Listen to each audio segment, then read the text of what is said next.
Hello, everyone, and welcome to another episode of the Heavily Contested Hoops podcast. My name is Peyton Mitchell, and today we're going to be talking all things hoops, baby. But to start, I'm going to go ahead and plug my TikTok at HCH underscore pod. You can find videos just like on my YouTube with the shorts. I post everything the same. Go ahead and go give that TikTok a follow at HCH underscore pod. And now it's been a great week in basketball so far with transfer portal news that we have. The NBA playoffs are coming up. The WNBA draft was just last night. So there's a lot of things that we can go ahead and break down in basketball as a whole around the world. While my main focus is obviously going to be college basketball always, basketball is just a great sport, and we're going to go ahead and talk about it all.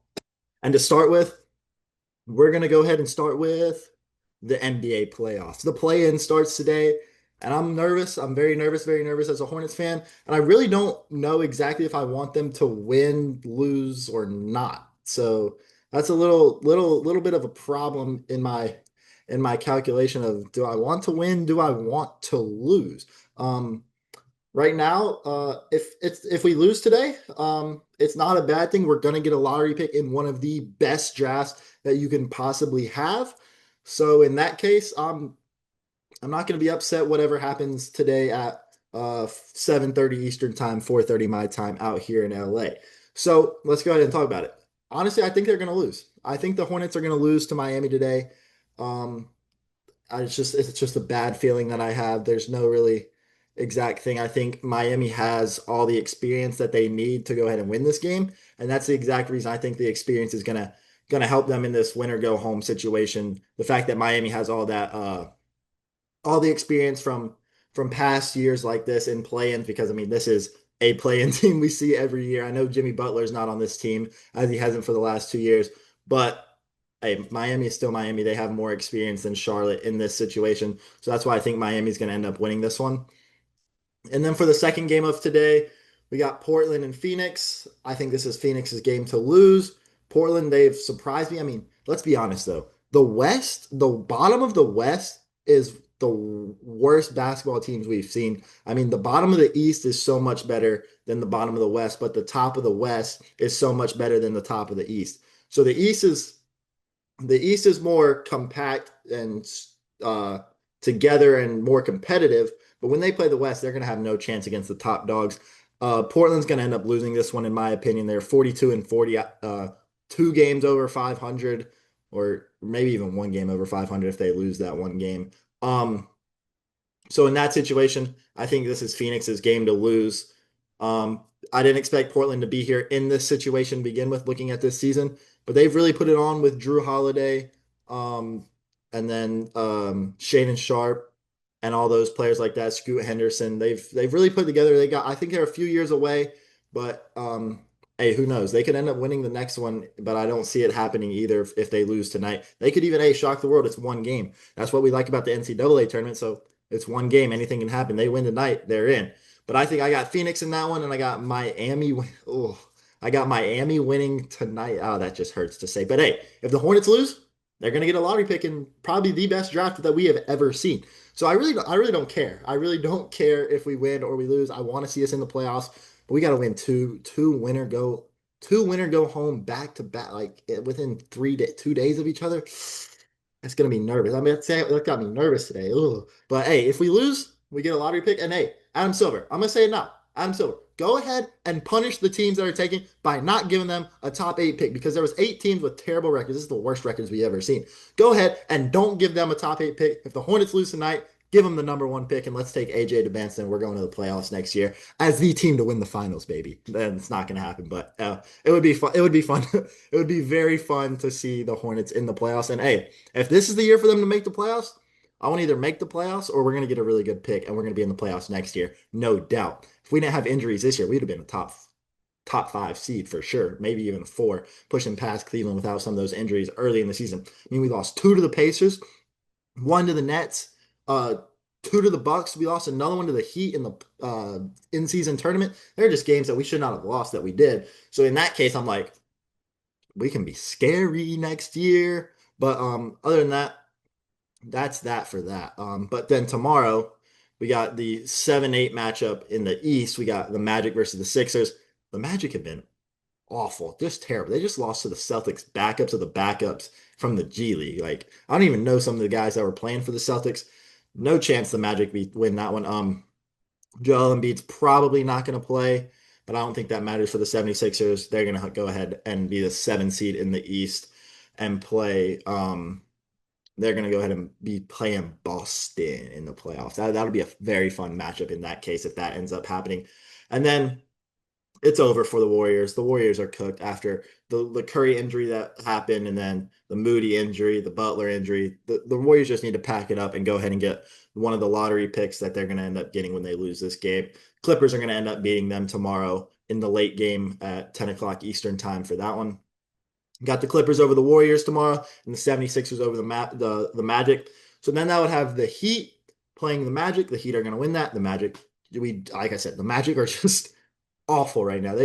Paolo Banchero is just not their guy. They've just been terrible. The Magic have been awful down the stretch. I don't want to ever see them play another game of basketball this season. They're gonna have to get two more, which is unlucky. But hey, yeah, the winner of that Hornets Heat game, they're gonna easily make the playoffs. So the Magic are just atrociously buns, and it's just not pretty to watch the Magic at this point. They have I keep coming back to them losing to the Celtics backups. They lost to the Celtics backups for the backups. I mean, they had Baylor Shireman, he went off. They had Jordan Walsh, he was cooking. Luca Garza balling. And then the rest of the guys, I'm not even going to try to name because I don't know. I mean, they had Peyton Pritchard, Sam Hauser, JB, JT, Kada, all sitting on the bench. Their whole team was sitting on the bench, and the Magic still lost to the G League players, basically. So I don't know what happened to the Magic. They were supposed to be good. Their coach is probably going to get fired after this year. Goodness for the Magic. Hey, but the plus side is they could get a lottery pick and they're going to get a lottery pick and be better, like hopefully next year if I don't even know. They're just a lost cause. But then we'll have the Clippers playing the Trailblazers. I got the Clippers winning. I've seen enough of the Clippers in person this year. They're going to have Darius Garland and Kawhi Leonard. This is easy for them. I got the Clippers going to beat the Trailblazers, and they're going to sneak their way into the playoffs and lose first round. Because you know what? We're going to go ahead and start talking about who they would be playing in the first round. And to start, that's the best team that's probably going to win back-to-back finals. The Thunder will be playing the Clippers if what I think ends up happening. This game's going to be 4 games and it's going to be blowout. I was just at the Clippers Thunder game. It was not even close in the Intuit Dome.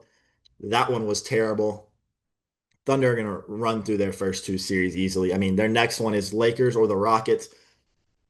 If Luka comes back, I've got Rockets in 7. If Luka doesn't, I have Rockets in 5. But even though I say 7 if Luka comes back, if Austin Reeves was there, I think I would have Lakers in 6. The Lakers are this is definitely the only series I think the Lakers could win at all ever. And if they played anybody, they got the best seed they could possibly have had. This was the only team they were going to beat, in my opinion, this season. They weren't going to beat the Nuggets. They weren't going to be the Timberwolves. That's going to be the next matchup I talk about. The Lakers, if Luka Doncic comes back, they're going to have a chance in 7, in my opinion. I still think it's going to be the Rockets moving on. KD's just gonna that team's gonna be better. I don't know what happened to the Rockets. There was beef. The beef that they had is just something. I don't know, but I still think the Rockets are the better team in this series. Go ahead and give me the Rockets in 7. If Luka comes back, if he doesn't, go ahead and give me the Rockets in 5 easily. I think I'm going 5. I'm locking in the Rockets in 5. If Luka does not come back, he's expected to get reevaluated. I don't know. I haven't heard the news on that. But the Rockets are going to win in 5 if Luka's not back. It's going to be a 7-game series if Luka is back. And a game 7, win or go home, anything can happen. But I got the Rockets winning it because, I mean, it will be in crypto or Staples Center, if you want to say. That game will be in crypto, so I'm still taking the Rockets in 7. I'm a big KD fan, so I'm going to take the Rockets in 7 on that one. Then the next one, we got Nuggets, Timberwolves. This one's going 7. And I got the Nuggets winning this one, but honestly, this one's a tough match. This is the toughest one to choose in this situation. Um, I'm gonna take the Nuggets because I think Jokic. This one's tough. This one's very tough to think about. I love Ant. Jokic is just an amazing player with Jamal Murray, Aaron Gordon, all of them. Christian Brown. Um, this one's going to be a really tough one. This is a tough 3-6 matchup. I think it was the injury to Ant is what forced the Timberwolves to end up getting the 6th seed. So in that case, we're going Nuggets in 7. We're going Nuggets in 7. This is going to be a really fun series to watch for sure. Um, at that case, it's looking chalk. Or no, it's not. It's not chalk because the 5 beat the 4. You can be chalk unless it's 1-4, 3-2. Obviously, 3-2 is going to be very chalk because the Spurs are going to it's going to be 4. This is the only team that can compete with the Thunder, in my opinion. And then do I even have to say it at that point? Spurs, give me Spurs over Nuggets. 5. We'll give a gentleman's sweep for 5, and then we'll go Thunder and 4 against the Rockets. That's not even gonna be close. The Thunder and then the Spurs. So we'll see. We'll come back to it when we're back in this series, so we can highlight after we watch these games. But I think it's gonna be Spurs Thunder. The winner that's gonna win the finals, in my opinion, to start with. Um, so now my 8th seed for the East, I said it's going to be the Heat. No chance they're going to beat the Pistons. I would love to see a Hornets Pistons matchup. That's going to be feisty for sure. Their regular season matchups were feisty for sure. But yeah, the Pistons are going to end up winning no matter what it is. If it's the Heat, I'm going to give them. I could say I'm gonna say 5. I'm gonna say 5. I was thinking about 6, but nah, it's not going to go 6. It's going to be 5 for that one. The Cavs are gonna beat the Raptors. That's gonna be a 6 game series in my opinion. The Cavs with Harden and D Mitch and Jared Allen. That's gonna be in 6. I got the Cavs winning that one in 6. And then the Knicks will beat the Hawks. We'll go 5 in that one for sure. I think that one's gonna be 5.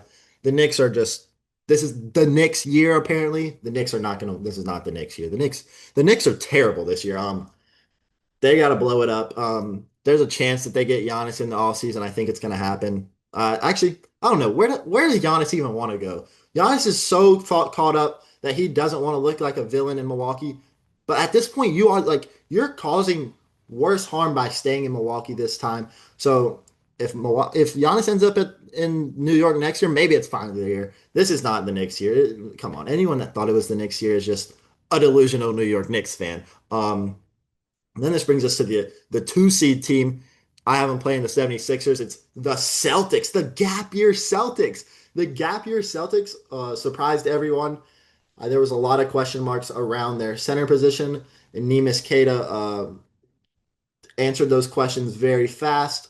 The Celtics are going to win the either whoever they play, Sixers or the Magic. They're easily winning that in 4. I'm saying 4 for that one, 5 for the Pistons, 6 for the Cavs and Raptors, and the Cavs are going to win it. And then we're going to go 4 for the Knicks and the Hawks. A straight sweep with the 3-6 matchup for New York's year. And then we get another matchup with Boston and the Knicks. Oh, that's going to be a fun one. We'll go ahead and talk about that one when we get to that situation because I don't want to highlight that matchup and the Hawks end up upsetting the Knicks. So, which I don't see it happening. But hey, the Hawks were like dead in the water, it felt like early in the year when they traded away Trae Young and then Jonathan Kuminga, and you got CJ McCollum, you got Jalen Johnson. The Hawks have a squad. They're gonna put a fight up against the Knicks, actually. I'm gonna change my mind. We're gonna go Knicks in 6. Ooh, Knicks in 6. Knicks in 6. We got Knicks in 6 for the Hawks on that one. Ooh, I like the Knicks in 6, baby. We got the Knicks in 6 over the Hawks, and then we're gonna go Celtics in 4 over the 76ers and the Magic in that case. So there's the highlight of the NBA playoffs. That was a little long, but we were just having a little fun with it right there. So that's my predictions. We'll see where I'm wrong. I'm hoping I'm wrong with the Hornets. They tip off in 30 minutes from now when I'm recording this. I'm so nervous. I'm so nervous. But hey, if we lose, we get a lottery pick. And Adam Silver, come on, give us a top 3. Just give us a top 3. Just let the Pacers go ahead and take Peterson. That's a mistake in my opinion. I don't think he's gonna mesh well with Tyrese Halliburton when he comes back. But hey, go ahead and do what you want to do. That's your decision. Adam Silver, please, if they lose tonight, give the Hornets a top 5 pick. It's probably not ever. There's no reason it's gonna happen because they hate the Hornets. We've never got it before. But hey, go ahead and give us a top five pick. But let's go ahead and talk about the transfer portal news that we've had this week. Flory Badunga to Louisville. Not where I thought I saw him going to start with. He canceled his visit to Duke. So in that case, Duke, what did you just got outbid by another ACC school, and that is a massive pickup for the Louisville Cardinals in this one. He's obviously the top transfer in this portal class. But damn, 4.5. It was really apparently for him and Jackson Shellstad, who committed on the same day, who is the 16th ranked. No, he's not even the 16th ranked. He's 18th now. I don't know why Donnie Freeman is the 16th ranked. He's soft. He's got a visit to UConn coming up. I wouldn't touch him with a 9 foot pole. For him to be considered the top recruit in Syracuse history, represent. That was just atrocious to watch. I don't even want to look. I don't even want to look at him. Like that was just embarrassing to watch. But then the 18th pick in this portal class also cost the same as the number one in this portal class. It's rumored to be $9 million total, 4.5, 4.5. Um, Bodinga is a great pickup, best pickup. I mean, I thought he was going to Duke. I thought Duke was about to get him and John Blackwell. And I was like, oh my gosh, Duke is finally going to win because they're not going to have freshmen leading their team. But then we saw a curveball and had Bodunga cancel his visit to Duke and commit to Louisville. This is a guy I can go ahead and read you his stats. It was absolutely great. He saw more, what you would say. He improved from his freshman year to his sophomore year. Obviously, you're going to get that case. He doubled his minutes. His field goal percentage was 5% down, but when you're taking more shots, you're expecting that to happen. And he still shot 64% from the field. Um, averaged 13 points per game, 9 rebounds. I mean, this is exactly what you want in a big that, especially when Louisville lacked their big last year. That's the reason that they probably didn't make it far. They had Vulgaris, that was his name. He was an undersized big. He was not going to win them games in that situation for them. So Pat Kelsey has learned from his mistakes there, went and got him, and Jackson Shellstad, who is a guard. Oh my goodness, I didn't mean to click on that one. Um, Jackson Shellstad is the guy from Oregon who he was hurt last year with a hand injury. And let me just go ahead and pull up his stats so I don't mess it up for you. Um, didn't only played in 12 games last year. Shot 40% from the field, averaging 15.6. It was only 12 points. But when he had his last healthy year, he shot 45% from the field, 35 games, 13 points. I mean, if as long as you can get him to play in the games and not be hurt like he was with his hand injury, that's already going to be a plus for Louisville because Michael Brown Jr. absolutely robbed them out of money, said he had back problems, didn't play at all for Louisville. When he did, he was great. If Louisville had him, hey, this is a different Louisville team, and it would have been the ACC preseason number two that we saw, but not having a center and not having your best freshman recruit is what ultimately hurt Louisville, and now they are learning from that mistake and just got got those players. But there's another player that Louisville is looking at. Hold on, let me see if I can remember who it was. No, oh yeah, Paulus Mukas. I'm not Murakas. Paulius Murakas of St. Mary's is the number 10 portal recruit in this one, and he is also expected to go to Louisville in this situation. He had a visit coming up. If they pick him up, that's 3 top 20 portal recruits, and Louisville is honestly going to be my favorite to win the ACC if this one ends up happening. Um, Another school that I'm going to go ahead and highlight just right off the bat, they have 2 top 20 portal recruits coming in. Isaiah Johnson of Colorado was a great freshman last year. Can't believe Colorado let him go. He did not play in the Crown tournament. He committed to Texas, and also David Punch, who was a power forward at TCU, who we saw in the tournament, also committed to Texas. So Texas picked up two really, really good players after they made it to the Sweet 16. So Texas is another team that you got to go ahead and look out for in the SEC as a team that is very possible. to go ahead and make a good run in March again, honestly. And they don't want to call him a Cinderella. I'm calling him a Cinderella. They played in the first four, beat NC State. Then they played at 11-6. They beat St. Mary's and then beat Gonzaga. So and had a chance to beat Purdue at the buzzer. So hey, Texas is coming here to win this year, and there's nothing that we can do about it. Looking at Rob Wright Jr. Or Rob Wright the third. That's a little bit of a mouthful. Um, so we got that one. Oh, well, I didn't even say where he's going to go. He is projected to go to Kentucky along with probably Donnie Freeman. Who knows? Donnie Freeman has a visit to UConn. They have the flag up. They want Rob Wright. They want Tyran Stokes, and they want Donnie Freeman. The little frat house had all those flags. The coaches were FaceTiming them. They were FaceTiming them, showing them the flags. They're like, look, they want you so much. They want you so much. Okay, hey, go ahead, Rob Wright. You got him coming over, and then I'm sure that's where he's going to end up at Kentucky. Tyran Stokes is crystal balled to Kansas. Bill Self did say he's going to stay for another year. In that case, who knows what's going to happen? The other guy, there's two more guys I'm going to talk about in this episode right now. PJ Haggerty to Texas A&M. This one's a very good one to think about. I think it's his fifth school in 5 years.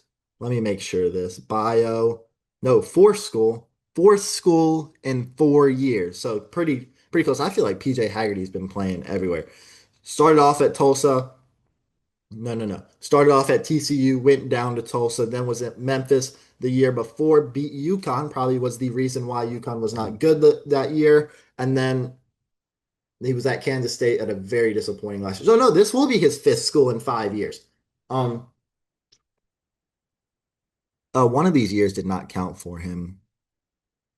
I want to say it was his TCU year, but now he's finally made a jump that is going to benefit him after he averaged 23.4 points last year. He's a great player. Just bounces around way too much. Was on a really, really bad team. He's seen jump after jump after jump after jump. Yeah, his TC year, he did not count. He only played 6 games, got hurt, averaged 2.8 points, but he's averaged over 20 in all 3 of his years. So this Texas A&M team just got an amazing pickup, and it's probably the first one that's benefited PJ Haggerty's move. It'll be very fun to watch him at Texas A&M. So these Texas schools are getting very good. But the other guy I'm going to talk about is Juke Harris of Wake Forest. There's 3 schools looking at him. You got UNC, who apparently offered him $5 million. He's the eighth ranked portal recruit in this one. $5 million. Badunga only got 4.5. Juke Harris is not worth 5 million, but UNC, if you have the money, throw it at him. Go ahead, get what you want. If you need him, go ahead and get him. He's a great player. After they just had the Mingo recruit. I don't even want to. I think it's Dylan Mingo is the one that is the younger one. Just decommitted and reopened his commitment. I think he's going to Baylor along with his brother Caden. So in that case, it opens the door right up for Juke Harris, who was amazing at Wake Forest this year. I remember this Wake Forest team almost beat Michigan at the start of the year, lost by 1 in overtime. So Juke Harris is an amazing player out of the ACC. Was just on a really bad, disappointing Wake Forest team. We'll say they were a disappointing Wake Forest team that had very high hopes coming into this season. So I think you got Tennessee, who lost all of their players, which is crazy. I don't know what happened. 3 straight Elite Eight appearances, and they lost all of their players. What is happening over there in Knoxville, Tennessee? I never know. But Juke Harris might go there. He had the visit with Michigan, was at the parade wearing Michigan stuff, and then he was seen having dinner at UNC, and UNC has offered him $5 million. Who knows where he's going to go? Be sure to stay tuned to see where he does end up at. But that does it for the portal talk. And or staying on the portal talk and staying with Juke Harris, we can go ahead and talk about these UNC players that are coming in. And there's one guy I really want to highlight is a freshman who is not crystal balled anywhere. And this is a guy that needs to be talked about more. I'm going to go ahead and try and pronounce his name. Mika Murinen of Finland. He's a Finnish player or he's from Serbia technically, but in the Nike Hoop Summit, he represented Finland. Um, this is a guy that needs to be talked about more. He jumped off the screen to me when I was watching the Nike Hoop Summit the other day. I keep hitting this table and it goes boom, but I don't know why I'm doing that. Um, Mika Murinin, this is a guy that jumped off the page to me. Limited minutes in this Nike Hoop Summit game. Looking at this, I was like, on the screen for everything I was watching, I was like, this guy jumps out at me. This guy jumps out at me. But to think about it, he started and only played 15 minutes, shot 5 for 9 from the field, very efficient, 5 for 7 from the 2 point land, and then 0 for 2 from three, but he had 10 points in this one. I think he deserved more minutes for some reason, but hey, it's what it is. Only playing 15 minutes and dropping 10 points, shooting very good 5 for 9 from the field. In a game that went to overtime. That one really went to overtime. So that was a really fun game to watch. Um, it's going to help you understand that this freshman class is better than what we expect. It's not the greatest compared to the last two, but this is still a good portal class or freshman class that we have to watch out for. Um, UNC got another player from Virginia Tech. His name is Nikos Avilat, Av, Avilas. That's a tough name. Gosh, they're gonna kill me on these names. Niklas, Niklas, Nicholas Avdias. I don't even know. That's Neocalis Avdialas. I don't know how to spell it. Maximo Adams is also staying. He's a 4-star recruit. He said he was going to stay, not reopen his commitment like the Mingo brother did. Um, and then in that case, this is going to be, oh yeah, this is a 6'9" guard, the Nicholas guy from Virginia Tech. He can absolutely stroke it from three. And in that situation, that's a huge pickup for them and Mike Malone. I think they're going to keep Visar. That would be my guess, unless he goes to the draft or reunites in Arizona. I don't know why he would go back there. But in that case, maybe I was thinking that Tommy Lloyd was going to go to Carolina and they reunite. I don't know. In that case, it doesn't really matter. They got Nicholas Avidas of Virginia Tech, who is an absolute great player. We're going to go ahead and look at his stats again because he was able to shoot it very well. Command C, go ahead and plug him in instead of PJ Haggerty. We're going to go ahead and look at his stats real quick. Yeah, 12 points, 3 rebounds, 4.6 from the field. They are 4.6 from the field. I meant 4 assists and 38% from the field. 31 games. Didn't shoot it well from the free throw line, but I think that was just a force. This team was forcing it because they were in games late. They lost a lot of games late that they should not have lost, and that ended up hurting Virginia Tech in that situation. So that's a good pickup for UNC, though. He's going to really be able to develop under incoming head coach Mike Malone.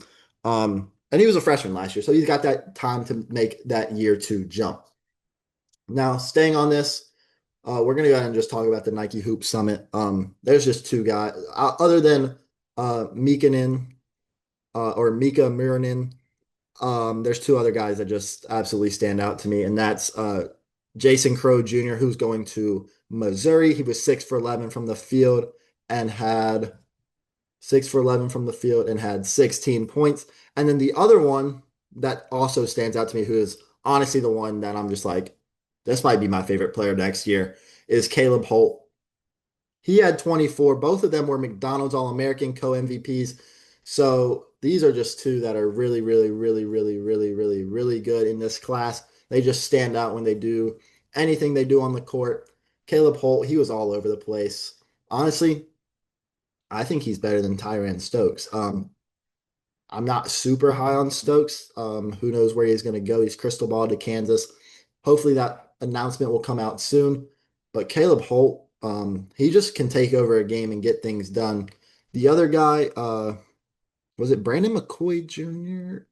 Yeah, I think it was Brandon McCoy Jr. Knocked down 2 clutch free throws to send this game to overtime. The world had this one in their hands with a couple seconds left, and they fouled McCoy Jr., who is going to Michigan, knocked those down in the world, or the U.S. ended up coming out on top by 2, in the end, this was an amazing game to watch. The two that stood out to me, obviously, Caleb Holt, Meekin Muranin, and then Jason Crow Jr. There's a reason Jason Crow Jr. and Caleb Holt were co-MVPs of the McDonald's All-American game. But the world needs to talk about Mika Muranin. This is going to be a great pickup. It's being said by actually Cam Wilder said that he says he's not going to say who, but UNC is back. So that can only lead to Mika Muranin going to UNC. He's got the Serbian ties with Jokic and Malone. We see it coming down the tracks. Mika Muranin, I think he's going to go. This is a I'm there, dude. This Nike Hoop Summit game really made me open my eyes to this class. Jason Crow Jr., Caleb Holt, and Mika Muranin. Those were the three that stood out to me. And Muranin only played 15 minutes, like I said. Like, how in the world was it only 15 minutes? That was insane to think about. Um, so that's what I learned from the Hoop Summit. It was an insanely fun game to watch. Um, Overtime for the second year in a row. That was very, very, very, very, very fun and opened my eyes to some really, really good prospects that we're going to see coming up next year. But now, to go ahead and finish this one off, we got the WNBA draft last night, and this was amazing. This is going to be fun to watch the WNBA. I'm going to become the WNBA's biggest fan this year. I don't know. We'll see. I'll try to watch as much of it as I can. This These last few classes with Caitlin Clark, Paige Beckers, AZ Fudd, Lauren Betts, Olivia Miles, Gabriela Jaquez, Kiki Rice, this UCLA team, they made history. Six players, baby. And I watched them in person. Let's go. Actually, I watched them play one of the worst halves of basketball they played all tournament and all year in person against Cal Baptist. That was the worst basketball. They were just terrible in that first half getting back into it. But at that case, they only allowed 9 points in the second half from that Cal Baptist team. That was awful too. So they played bad and played really good at the same time. Started their run to the national championship. AZ Fudd, number one overall. I don't agree with this pick. I didn't think this was your clear cut number one, and I honestly didn't think Olivia Miles was your number two. I thought Alafam Thiam was the one that was gonna need to go number one. She moves like a guard. She is so athletic. She does. I mean, honestly, this is a player that I'm gonna give the ball to any day. Like I'm gonna give Awatham Thiam the ball and let her go make a play. She's 19 years old and she moves so well. Honestly, and then who was right after that. Oh my goodness, my hair. That was awful. Right after that was Lauren Betts, who I thought could have also been the number one overall pick. I thought she would very much help out the wings in their case, but honestly, AZ Fudd's such a good shooter that you have Arika Ogunbake and Paige Becker to drive and then kick to her in the corner. That's going to be a really fun thing to watch. I still didn't think she should have been number one. Awafam Thiam, 6'4", moves like a guard, just so smooth and so swift. She is really, really good. She's from Spain. That's who I thought was going to be one. But then she ended up going three to the Seattle Storm. The Storm will be good. They got some few good picks ups in this draft. Betts then went number four. I skipped Olivia Miles. She's a great player. We knew it was what she did at Notre Dame. That's this TCU, like they are back for women. Like actually, are they even back? Were they even here for in women's basketball? You got to watch out for TCU. Back to back Elite Eight appearances. They're gonna they're gonna get over that hump next year. I'm calling it right now. TCU will be in the Final Four next season for sure. Um, AZ Fudd, like I said, I didn't think she was number one. She's an amazing player, though. You can't go wrong. I mean, honestly, you can't go wrong with 1 through 4 in this draft of who you took at number one. This is an insanely good class, too. But we're going to go ahead and talk about, we're going to just highlight UCLA. 6 players taken in this draft. The first one was Lauren Betts, the centerpiece of this team, honestly. Um, just great player. Very tall, very, very, very tall. Moves very well. Gets to the rim. Scores from anywhere. Well, didn't have the greatest game in the championship, but her impact was definitely felt. And then the one that surprised me, I didn't think Gabriela Jaquez was going to go number 5. I thought she was going to be a steal in this draft.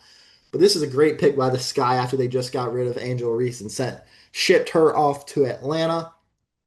Jaquez went number 5 to the Sky. She's a player that can literally do it all on a night where you need her to score. She's going to score. On a night where she just needs to run all over the place and play defense, she's going to do that. She's going to do everything that doesn't show up in the stat sheet, and she's going to do everything that does show up in the stat sheet at the same time.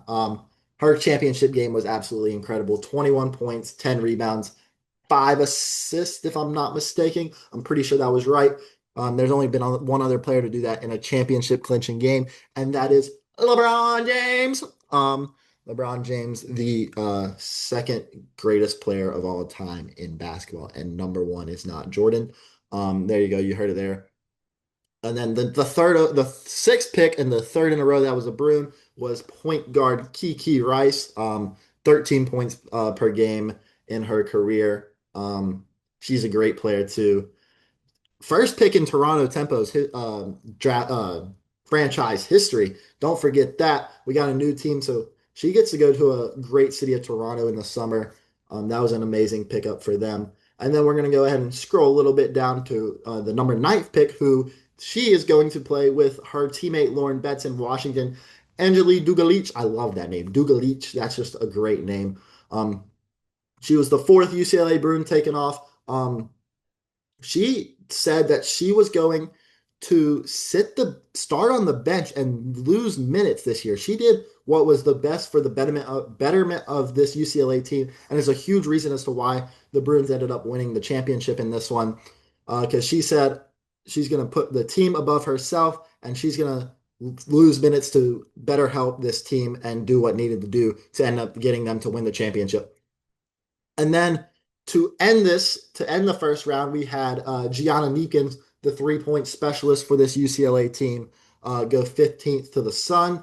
And then another Sun player went, or not, another UCLA player went to the Sun in the second round at number 18, which was Charlize Ledger-Walker. She was great. She's a 3-level scorer, does it all. She is also going to the Connecticut Sun. So seeing two of them being on the Connecticut Sun, two of them being on the Washington Mystics, this one's going to be very fun to watch. And then you got the Sky and you got the Toronto Tempo with Kiki Rice and Gabriela Jaquez. Jaquez is a great pickup I thought she was going to be a steal in the draft. The Sky took her early. I don't know. What was she projected?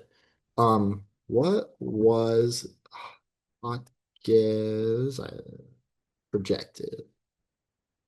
Projected in the WNBA draft.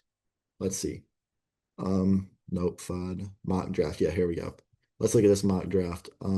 They also had this mock draft had pretty much everything happening. No, they had Flage at 6 instead of the mock draft went crazy down late. They had Jaquez at 12. So that didn't end up happening. They ended up taking her at number 5. So honestly, the Sky didn't even take a chance on it. I think it's a great pick.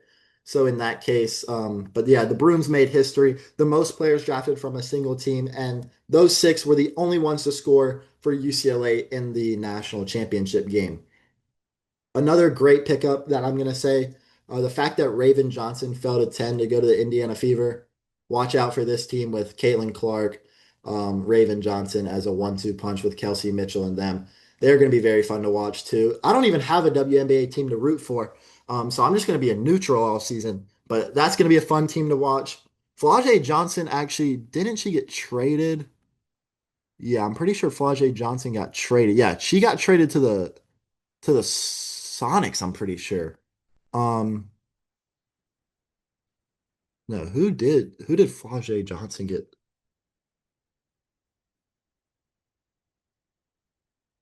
Yeah, she got traded. Yeah, the Valkyries flipped her to the Storm.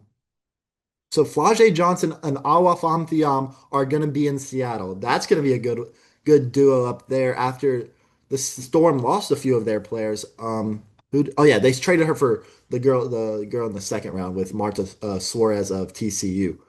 Um, so in that case, that one's going to be fun to watch. I don't even have a team to root for, but it's going to be a very fun season. I don't know which of these players are going to end up making rosters. I'll come back to that when the rosters are finally announced, but things are going to change. Things are going to change in that situation. The WNBA is going to continue to expand to allow more players to get on these rosters and stay on these rosters after being drafted. But hey, the WNBA season is about to be fun, and I'm about to be here along for the ride in this one after um, not really getting to watch basketball in the summer, just being busy. I'm gonna make it a case to be able to watch the WNBA this year. It's gonna be fun. They got some really good players in there now. We'll see if it works out for the Wings that they should have ended up taking AZ Fudd. I'm gonna say it doesn't work out and they do not make the playoffs. Um, it's going to be fun to watch the Storm. I don't have a team to root for. Should I pick a team or should I not pick a team? I think I'm going to stay neutral and just watch basketball as it's basketball and appreciate the fact, and then just not be able to be as judgmental as I am like this team right here. Oh, gosh, they're bad. But yeah, but so that does it for this episode of the Heavily Contested Hoops podcast. My name's Peyton Mitchell. Remember, follow me on TikTok at HCH_pod or Heavily Contested Hoops on Instagram. And go ahead and have a good rest of your week. Get ready for the NBA playoffs.